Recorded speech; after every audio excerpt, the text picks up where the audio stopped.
Hello students and welcome to the Educant. आज हम EVS के कुछ और इम्पॉर्टेंट क्वेश्चंस देखेंगे जो कि आपके आने वाले एग्जाम्स सीटीईटी, यूपीटीईटी और अदर टीटीज जो होते हैं उसके लिए इम्पॉर्टेंट हैं। तो बिना समय नष्ट किए देखते हैं अपना पहला क्वेश्चन। इस पौधे में पत्तियां हैं जिन्हें सब्जी की तरह प्रयोग में लाया जाता है। इसके बीजों से तेल प्राप्त किया जाता है। ये पौधा कौन सा है?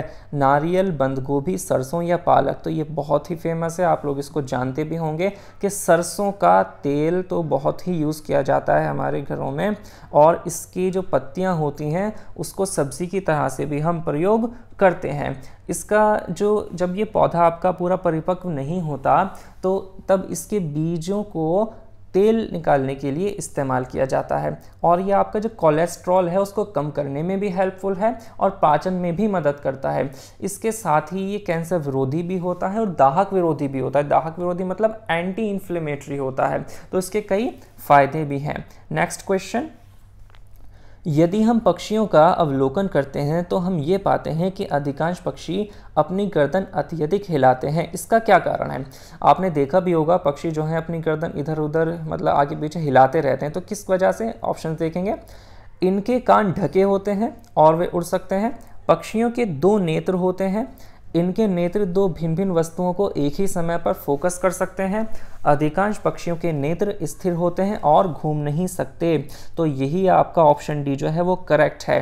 भाई आप जैसे मनुष्य है वो अपनी आंखों को घुमा सकता है, इधर उधर हिला सकता है, उसको दाएं बाएं देखने के लिए ज़रूरी नहीं वो अपनी गर्दन घुमाए ऊपर नीचे, वो सिर्फ अपनी आंखों को घुमाकर ही देख सकता है। लेकिन अधिकांश पक्षी जो होते हैं उनके साथ ऐसा केस नहीं है। उनको इधर उधर देखने के लिए अपनी गर्दन ही घुमानी पड़ती है, गर्दन ही हिलानी पड़ती है, और इस वजह से गर्दन हिलाने की वजह से उनकी दृष्टि जो है वो बेहतर हो जाती है, और जो गति करती हुई छवियां होती हैं, हिलती हुई जो इमेजेस होती हैं उनको देखने में मदद भी मिलती है। शिकार पकड़ने में भी उन्हें आसानी होती है और खतरों से बचने में भी उनके लिए ये हेल्पफुल है। देखते हैं नेक्स्ट क्वेश्चन। रीना आम पसंद करती है, वो इन्हें जाड़े के लिए यानी कि सर्दियों के लिए संरक्षित करना चाहती है। निम्नलिखित में से कौन सा तरीका संरक्षण के लिए सर्वाधिक उपयुक्त है? फर्स्ट ऑप्शन, जूस तैयार करना और वायुरोधी डिब्बे में संचित करना, प्लास्टिक के थैले में रखना, रेफ्रिजरेटर में संचित करना, अचार और आम पापड़ बनाना। तो सबसे बेस्ट मेथड जो है संरक्षित करने का वो है आपका अचार और आम पापड़ बनाना, क्योंकि जो आम का गूदा होगा उबला हुआ उससे वो सूक्ष्म जीवों को मार देगा, और जब आम पापड़ की बात आती है तो ये सूक्ष्म जीवों की क्रिया को जो है कम कर देता है और उसमें मौजूद एंजाइम के कार्य को बंद कर देता है। तो इसलिए जो आपका बेस्ट तरीका होगा उसको संरक्षित करने का वो होगा आम से अचार और आम पापड़ बनाना। देखेंगे नेक्स्ट क्वेश्चन। नीचे दिए गए सभी जानवरों में निम्नलिखित कौन सी विशेषता पाई जाती है? छिपकली, गौरैया, कछुआ, सांप। ये आपके चार जो हैं वो जानवर हैं। देखते हैं। वह जहरीले होते हैं, तो गौरैया तो आपकी जहरीली नहीं होती, ये ऑप्शन यहीं फेल हो जाता है। नेक्स्ट, वह भूमि एवं जल दोनों में रह सकते हैं, तो छिपकली और गौरैया ये आपके जल में नहीं रहते, तो इस वजह से ये ऑप्शन भी फेल। सी, उनके शरीर शल्क से ढके होते हैं, तो छिपकली का शरीर भी ढका नहीं होता, गौरैया का भी नहीं होता। हालांकि कछुआ और सांप का जो शरीर है वो शल्क से, स्केल से ढका हुआ होता है। वे अंडे देते हैं, तो ये ऑप्शन डी जो है यही आपका सही आंसर है, क्योंकि छिपकली हो, गौरैया हो, कछुआ हो या सांप हो, ये सभी अंडे देते हैं। दे ले एग्स। Next question.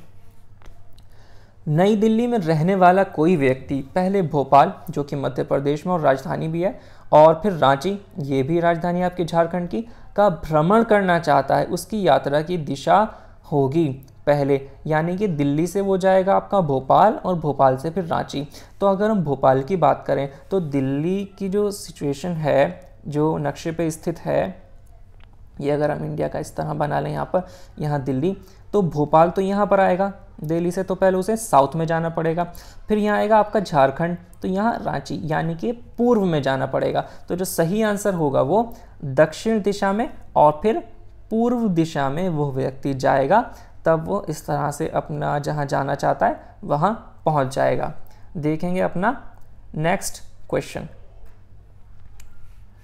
निम्नलिखित में से हमारे देश के किस राज्य के अधिकतर लोग नारियल के तेल में पकी हुई समुद्री मछली खाना पसंद करते हैं?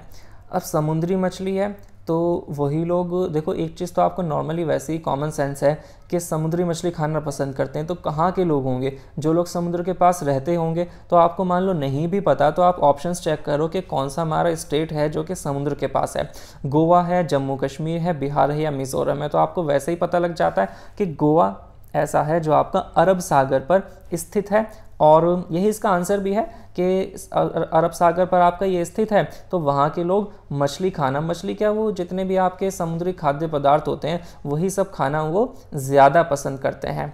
ठीक है, नेक्स्ट क्वेश्चन देखेंगे।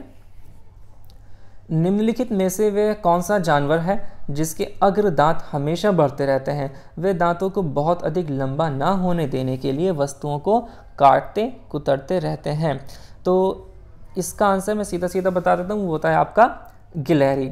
गिलहरी जो होती है उसके जो आगे वाले दांत होते हैं वो हमेशा मतलब आगे हमेशा बढ़ते रहते हैं, और वो क्या करती है, वो ठोस चीज़ें जो होती है उस पर उन्हें रगड़ती रहती है जिससे कि वो ज़्यादा ना बढ़ पाएँ। Next question. कोई किसान उर्वरकों और कीटनाशकों का अधिक उपयोग करके अपने खेतों में बार बार धान की फसल उगा रहा है। ऐसा करने से उसके खेतों की मृदा यानी कि मिट्टी जुताई के लिए उपयुक्त बन जाएगी, बंजर हो जाएगी, अन्य फसलों के लिए भी उपजाऊ बन जाएगी, या केवल धान की फसलों के लिए ही उपयोगी रहेगी। तो ऐसा कुछ नहीं होगा, उसकी जो मृदा है वो बंजर हो जाएगी, क्योंकि जब आप एक ही फसल और उर्वरक बार बार यूज़ कर रहे हो मिट्टी पर तो उसका उस मिट्टी पर, उस ज़मीन पर प्रतिकूल असर पड़ता है। ठीक है, तो बुरा असर पड़ेगा तो वहाँ की मिट्टी जो है धीरे धीरे वो बंजर हो जाएगी। Next question. केरल के निकटवर्ती राज्य हैं। केरल जो है आपका वो साउथ में जो है वो स्थित है। तो और कौन से राज्य हैं जो केरल की सीमा से मिलते हैं, आपसे ये पूछा गया। तो 2 राज्य हैं आपके, एक तो है आपका कर्नाटक और दूसरा तमिलनाडु। क्योंकि अगर हम इंडिया के मैप की बात करें तो केरल कुछ इस तरह से है यहाँ पर, और ये हो जाएगा आपका तमिलनाडु।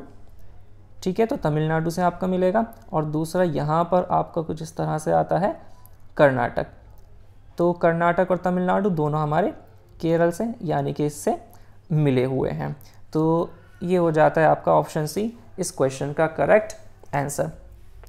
आज हम यहीं तक रखते हैं, और नेक्स्ट वीडियो में कुछ और इम्पॉर्टेंट क्वेश्चंस हम आपके लिए लेकर आएंगे। तो तब तक के लिए आप अपना ख्याल रखें और हमारी इस वीडियो को लाइक करें, और हमारे चैनल को अगर अभी तक आपने सब्सक्राइब नहीं किया है तो प्लीज़ सब्सक्राइब भी करें और अपने फ्रेंड्स के साथ शेयर भी करें ताकि वो लोग भी इससे फ़ायदा उठा सकें। Thank you so much.